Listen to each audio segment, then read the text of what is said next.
Hello, you're gonna have to forgive me because there'll be announcements during this transmission because I'm in an airport, Amsterdam airport. It's been a fascinating, busy 18 hours.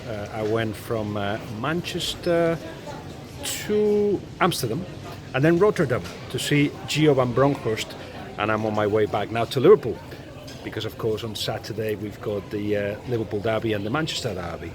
And then the second leg of the Champions League encounter between Manchester City and Liverpool. We'll be talking about a lot of those things, but let's start with Gio van Bronckhorst, actually.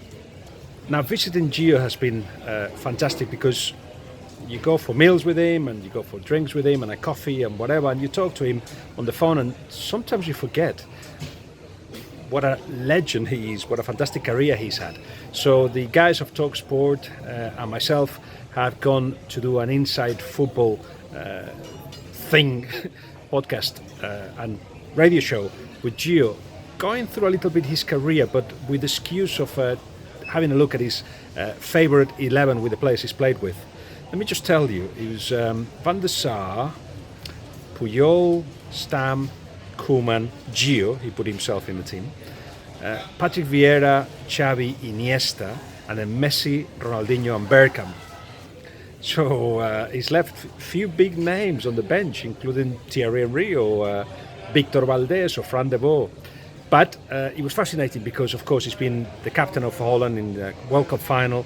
But much more than that, he's actually been capped 107 times, the third best ever in Holland. And now, of course, he's a manager. And it was interesting, fascinating to hear of his thoughts about managing Feyenoord.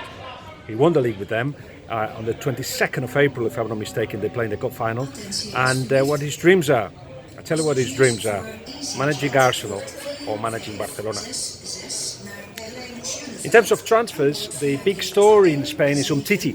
Because, of course, he kissed his badge in the Roma game. He's trying to say, I'm still thinking big time of staying at Barcelona. Sorry about the announcement. But the picture is quite blurred, quite complicated.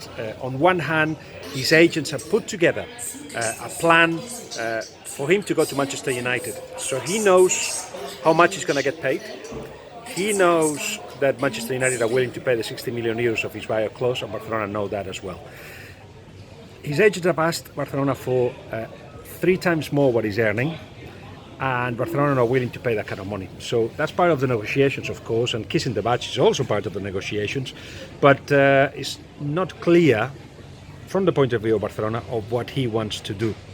They've all given themselves 1 month to actually get, that will be the deadline, to get to a solution of this.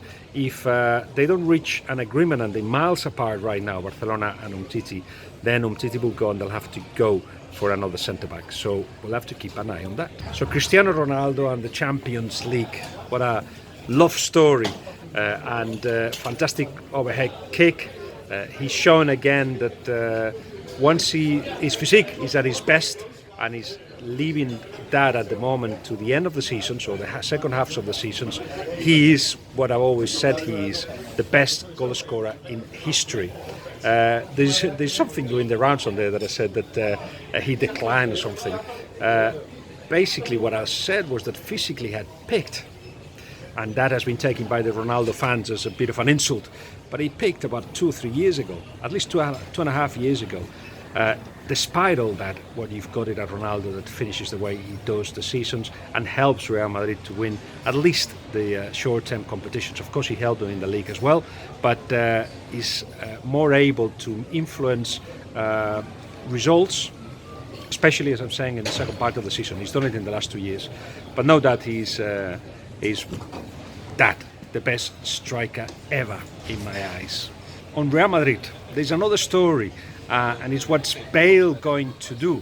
Because, of course, Real Madrid are using his machinery, his basically media, friendly media, to put out there the idea that he's for sale. Now, what's interesting is that may be the idea being put by the media with the allowance, if you like, quiet allowance of the club. But Bale has not been told he's to leave, and he doesn't want to leave right now. So what we've got is the case of somebody that is saying, if you want me out, you're going to have to push me out. Because right now, he doesn't want to leave. But right now, still a long way to next season. And the pressure from Real Madrid for him to be the player that they sell, so they raise money for other players, and will stay on, no doubt about that. But perhaps the most fascinating encounter of all was, of course, Liverpool-Manchester City. Let me say, first of all, I did not recognize Liverpool fans in that behavior that we saw when the coach of Manchester City got close to Anfield. Is it a new generation of fans that is being produced, that they think they have the authority, moral authority to do that kind of thing, to take the what should be, yes, pressure, noise, all that into another level, which is one where you don't respect the opposition to a point where throwing something to a coach is a fun thing to do. I don't recognize. That's not the Liverpool that I've known. I lived in Liverpool for 10 years and I'm a Liverpool fan myself. I don't know any Liverpool fans that do that. I'm not saying they're not, they obviously are Liverpool fans, but not the ones that I've been brought up with. So I do hope that they don't become a majority. I do hope that they are a minority, and that fans like myself, if we see any of those acting that way, they get told off and more. So that, taking that to one side, even though it's important, and by the way, is the ugly head of sort of hooliganism, a new version of hooliganism rearing its head with what's happening at West Ham, that Crystal Palace Brighton game, what happened to the coach of Manchester United when he went to West Ham as well, and the invasion, the pitch invasion. Can anybody put it into context? We'll keep an eye on that to see what that really means. But Anfield played a part quite clearly, and I saw the game again, and what I saw was in the first goal, Walker losing possession. In the second one, Gundogan not going strong enough on a 50-50. On a third one, Otamendi losing possession, and Mane jumping more than combined. Try to play that game without Anfield, or an empty Anfield. But the Liverpool players have enough with Klopp demanding that electricity and that aggression, and them to impose themselves to Manchester City. I think Anfield certainly gave them that extra bit that absolutely helped. But of course, what we saw was the consequence of the philosophy of Klopp. Chaos. He likes chaos. And it was against somebody else that wants order. Chaos versus order. A little bit like a marble battle. And in this case, chaos succeeded. It was clear that it wasn't about, for Liverpool, it wasn't about building from the back. It was about getting the ball as quickly as they could to the space that was left in behind the defence of Manchester City, and they were rattled when Manchester City were counter-attacked. They're not very good defending when they track him back. It's very difficult to do that, actually. And they did not have the aggression and the timing and the pace to pressure high, the kind of things that they've been doing all along. And of course, when they had the 1v1s, Sterling on the second half, but Sané on the first one, they didn't beat their defenders either. So not a lot of what they do was done.